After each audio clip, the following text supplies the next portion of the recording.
वालेकुम वरहमतुल्लाहि वबरकातुहू। बिस्मिल्लाहिर्रहमानिर्रहीम। आज मैं आपके साथ आलू और प्याज के मज़ेदार बेसन के जो पकोड़े बनते हैं बेसन के साथ, उसकी रेसिपी शेयर कर रही हूँ। आलू को देखें, इस तरह हमने बिल्कुल बारीक बारीक जो है चकोर चकोर इस तरह बारीक बारीक आपने कटिंग करके अच्छी तरह धो के और पानी में भिगो देना है। और उसके बाद है प्याज भी आपने प्याज ज़्यादा बारीक कटिंग नहीं करनी। देखें, इस तरह आड़ी आड़ी मोटी मोटी आप कटिंग कीजिएगा। पकोड़ों में असल चीज़ होता है प्याज वगैरह की कटिंग, उससे भी टेस्ट में बहुत फ़र्क पड़ता है। अगर आप इसी तरह मोटी मोटी प्याज की कटिंग करेंगी तो यकीनन आपके पकोड़े भी बिल्कुल बाज़ार जैसे खस्ता खस्ता बनेंगे। प्याज है और ये आलू है। अब हमारे पास है बेसन। बेसन के अंदर सबसे पहले हम ड्राई मसाला ऐड करेंगे। ड्राई मसाले में मेरे पास है सफ़ेद ज़ीरा, अजवाइन, साबुत धनिया कूट के, पीसी हल्दी, पीसी लाल मिर्च और नमक। देखिए, अजवाइन है, साबुत धनिया कुटा हुआ है, पीसी हल्दी है, पीसी लाल मिर्च, सफ़ेद ज़ीरा, नमक हस्बे ज़ायका। साबुत धनिया की क्वांटिटी थोड़ी ज़्यादा डालिएगा और अजवाइन की पकोड़ों में अच्छी लगती है। ये सब मसाले हम इसके अंदर ऐसे ही ऐड कर देंगे और अब हम इसे मिक्स करेंगे।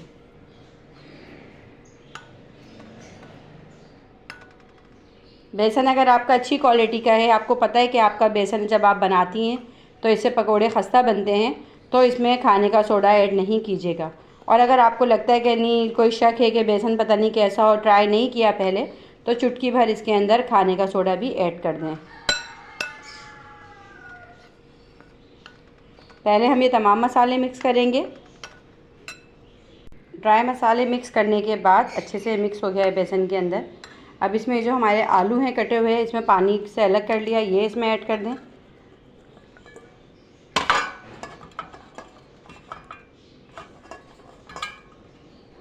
साथ ही साथ हम इसमें प्याज ऐड कर देंगे।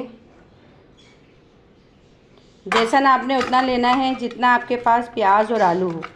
आपको अंदाज़ा होगा कि कितने बेसन के अंदर आपकी प्याज जो है अच्छे से मिक्स हो जाएगी। हमें इसमें बेसन बहुत ज़्यादा नहीं लेना है। अब हम इसमें ऐड करेंगे अदरक का पेस्ट, हाफ़ टी स्पून के करीब। अदरक का पेस्ट इसमें ज़रूर डालिएगा, बहुत अच्छा टेस्ट आएगा और इसका जायका डबल हो जाएगा। अदरक का पेस्ट भी डाल दिया। अब हम इसमें डालेंगे पुदीना, हरा धनिया और हरी मिर्चें। ये भी देखिए मोटी मोटी ही मैंने कटिंग करी हुई है। पुदीना, हरा धनिया, हरी मिर्चें, ये सब भी हम इसमें ऐड कर देंगे।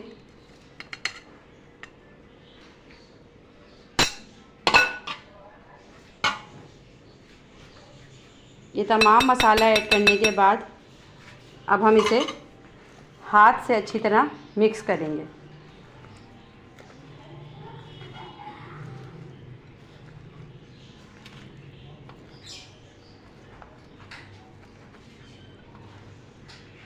जब आप मिक्स करेंगे तो आपको अंदाज़ा हो जाएगा इस वक्त आपने इसमें कितना मज़ीद बेसन डालना है और कितना पानी आपने डालना है। जब भी आपको ये पकोड़े बनाने हों तो बनाने से तकरीबन आधा एक घंटे पहले बना के आप इसको इस तरह मिक्स करके रखें। उससे ये जो है बहुत अच्छे से बेसन जो है वो फूल जाता है।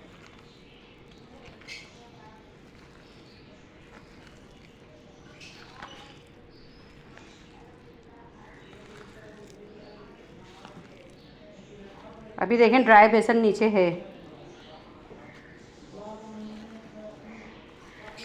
और ये जो है पानी भी छोड़ेगा। सब्जियां जो हैं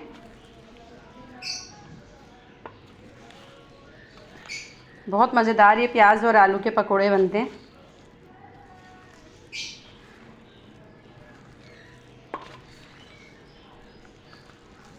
अभी मैं इसमें कोई पानी ऐड नहीं करूँगी, कुछ भी नहीं, और ज़्यादा इसको अभी मैं मिक्स भी नहीं कर रही। अभी इसको मैं 5 से 6 मिनट के लिए जो है इसी तरह बिल्कुल, देखें अभी ड्राई बेसन आपको दिख रहा है इसमें, ये देखें साइडों में ड्राई बेसन है।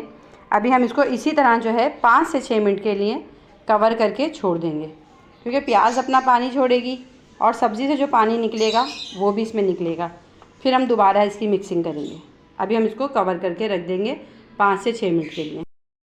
तकरीबन 5 से 6 मिनट मैंने इसको कवर करके रख दिया था, क्योंकि इसका पानी जो है सब्ज़ी वगैरह का निकलेगा तो वो चेक करने के लिए कि अब मुझे मज़ीद इसमें कितना पानी ऐड करना है। अब हम इसको मिक्स करके चेक करेंगे। आप देखें, ख़ुद आपको अंदाज़ा हो रहा होगा कि इसका टेक्सचर कितना क्रीमी सा हो गया है। और आप ये देखें, जो नीचे इसमें ड्राई बेसन था वो भी बिल्कुल जो है अच्छी तरह सॉफ़्ट हो चुका है। इसमें अब मुझे गुंजाइश नहीं लगती कि मज़ीद मैं इसमें बेसन ऐड करूं या मैं इसके अंदर पानी ऐड करूं। इसी तरह जब आप बनाएंगी तो ये बहुत मज़ेदार बनेंगे। थोड़ी सी देर आप इसको रेस्ट ज़रूर दीजिएगा, इससे बहुत क्रंची बनेंगे, बेसन भी फूल जाएगा और आपको सोडे की ज़रूरत नहीं रहेगी। अब साथ ही साथ मैंने जो है कढ़ाई के अंदर ऑयल गरम करने रख दिया है। अब हम इसमें से देखें, इस तरह हाथ में पकोड़े लेते जाएंगे और ये देखें, मीडियम फ्लेम पे आप बनाइएगा। ये प्याज आलू के पकोड़े ज़रा से भी बिखरते भी नहीं हैं और बहुत मज़ेदार ये क्रंची पकोड़े बनके तैयार होते हैं।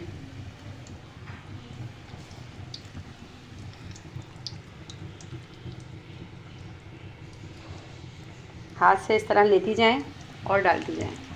अगर आपको हाथ से प्रॉब्लम है तो आप इसको स्पून से भी डाल सकती हैं। स्पून से डालेंगी तब भी ये नहीं बिखरेंगे।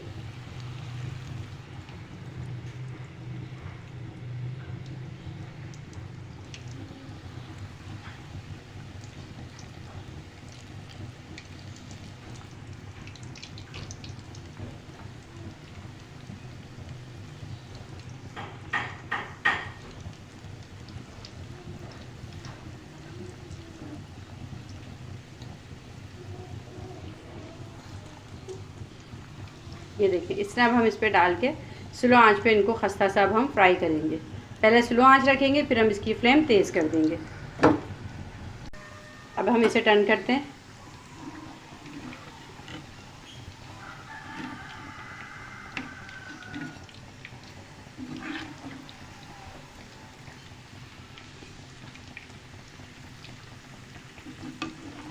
आप ये देखें, कोई प्याज बिखरी नहीं है, ज़रा सी भी ऑयल के अंदर आपको कहीं भी प्याज बिखरी हुई नहीं दिख रही होगी या कोई बेसन बिखरा हुआ नहीं दिख रहा होगा। अब हम इसका साइड चेंज करके और आंच तेज़ करके अब हम इसे क्रंची सा कलर दे लेंगे, क्योंकि अभी अंदर से बहुत अच्छे से कुक हो गए हैं। और एक चीज़ मैं आपको दिखाऊं, और ये देखें, इसका बैटर जितनी देर हम इसको छोड़ेंगे, देखें उतना ही इसका ये जो है लिक्विड जो है, ये देखें पानी छोड़ता जाएगा। इसलिए आप इसमें पानी की मिकदार जो है कम रखिएगा, ताकि जब आप पकोड़े आप बनाएं तो आपके पकोड़े बिखरे ना। अब हम इसे जो है अच्छा सा फ्राई करके बहुत खस्ता सा और इसे निकाल लेंगे। पकोड़े जितने स्लो आंच पर अच्छे खस्ता खस्ता फ्राई करें उतनी क्रंची बनते हैं और बहुत मज़ेदार बनते हैं। पकोड़ों को हमेशा पहले स्लो आंच पे फ्राई कीजिए, फिर एकदम तेज़ आंच कर दें, तो देखें इसी तरह बनेंगे।